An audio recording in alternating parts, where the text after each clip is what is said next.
going to show my deck profile for the current XYZ event that's currently live. I played it a little bit this morning, got to grips with the format. For me, the ban list seemed quite fun. I didn't expect them to hit a lot of other decks like Eldritch and Altergeist, etc. There's a few decks that they actually hit to force people to play actual XYZ decks, which is quite interesting. But yeah, this is probably the best sort of archetype for this meta for this tournament. So it is Zoodiac. So this isn't like a high sort of expensive high-end sort of version of it. I thought I'd put together some cards that I currently had, but just give you guys a template as to what you can work with. As you can see here, I don't have maxis. That's because I personally haven't invested in them, but with the gems that you get from this festival, I'll definitely invest in them. I honestly thought the card would have been like taken out the game because it's so broken, but it looks like they're going to go ahead and keep it in the game, so I'll probably have to invest in maxis now. But yeah, so start off with the hand trap. So we played 2 Veiler. This could be taken out for maxis. Also playing Ash because it's good to Ash maxi, and Ash hits like Pot of Desires, which is quite prominent in the format. We also played 13 Zeus, so yeah, 3, 6, 9, 12, 13 starter cards. So 1 Bunny Blast, 3 Whiptail, 3 Thoroughblades, and 3 Ram, along with the 3 Tenki as well. So obviously 1 Zoodiac gets you turn 1 Trident with like 2 or 3 materials, depends on how you want to play it. But yeah, this works really well. I quite like 13. I was going to play 12, but we played Desires as well, so I thought I'd up it to 13 and play Desires, so we have a really consistent chance of seeing the Zoodiac. So the aim of the game is to basically have the Zoodiac on board with 4 other interaction cards, which we'll get onto in a minute. So we played 2 MST along with 2 Twin Twister. So my thought behind this is there's still probably going to be trap decks like Paleo. I haven't checked if Guru's legal, but I'll probably check after this video. So you want to hit like Floodgates. I know Skill Drain's legal, so you want to hit the Floodgates. So I thought I'd opt to play like 4 outs. I wasn't to play Cosmics, but sometimes you just want to trade with back row 1 for 1. Especially with no Eldritch in the format as well, you can afford to play MST. Chalice as well, so I played Chalice and Droplets because Zeus is so prominent in the format.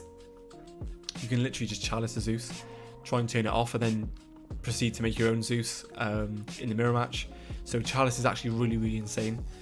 Plus as well, if you want to just set it and use it as like an imperms, that's absolutely fine. So yeah, really cool card, really cheap as well to make. I'd probably say it's one of the best staples for this sort of format, as it hits Zeus, which is like really important. Corb of the Grave hits hand traps and hits maxi as well. Also has utility to banish cards from the grave. But I think it's pretty important, but less important because there's no Eldritch. Droplet as well, same sort of theory behind Chalice. You can just Droplet, say if they end on, or if they have like a Zeus and a Trident on board, you can just Droplet away 2 cards and deal with the entire board. So yeah, it's pretty strong. So this is a little tech card that I thought I'd sneak in. It's not super impactful, but in theory it's really good against the mirror match. So basically they can't attack. That means they can't make Zeus basically. So yeah, it's just a cool tech card. You can probably swap it out for strikes, judgments, but in theory if they Cosmic Cyclone or Twin Twist your back row, this card's chainable. That's the theory behind this. So this probably is a flex spot in the deck, but I like it. It's in theory it comes up quite a lot. And then 2 Imperm, same sort of theory as Chalice, playing 7 cards to out the Zeus naturally. So you should see one, and then obviously Judgment because I had one. I thought we want to go first naturally, so just chuck in a Judgment to support our board, I suppose. And then for the extra deck, we're playing number 50 Black Ship. So this is a flex spot along with Gagaga, Samurai, and I think that's it. Baguska as well, perhaps. So these cards are the flex spots you could probably take out.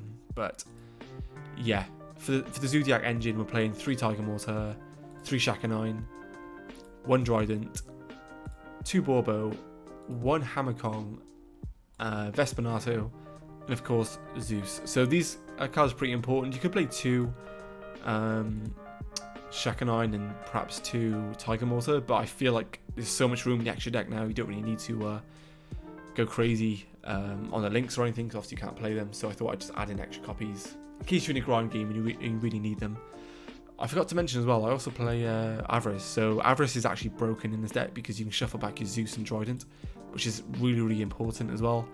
I also forgot to mention we play Regeki, technically 8 main deck outs to Zeus, so yeah, really solid deck, really versatile. That's what I like in a deck. I like a good mid-range sort of deck that has a lot of cards for utility, and I think it's probably one of the best archetypes for this format. So we already have it live for like a week or two, so just play whatever you want to play, but this is sort of a budget version of Zoodiac that will probably give you a lot of wins. So if you guys want to see more content, want to see me play the XYZ Festival, check out my Twitch. I'm currently live on there doing a tournament gameplay. So yeah, see you guys in the next one.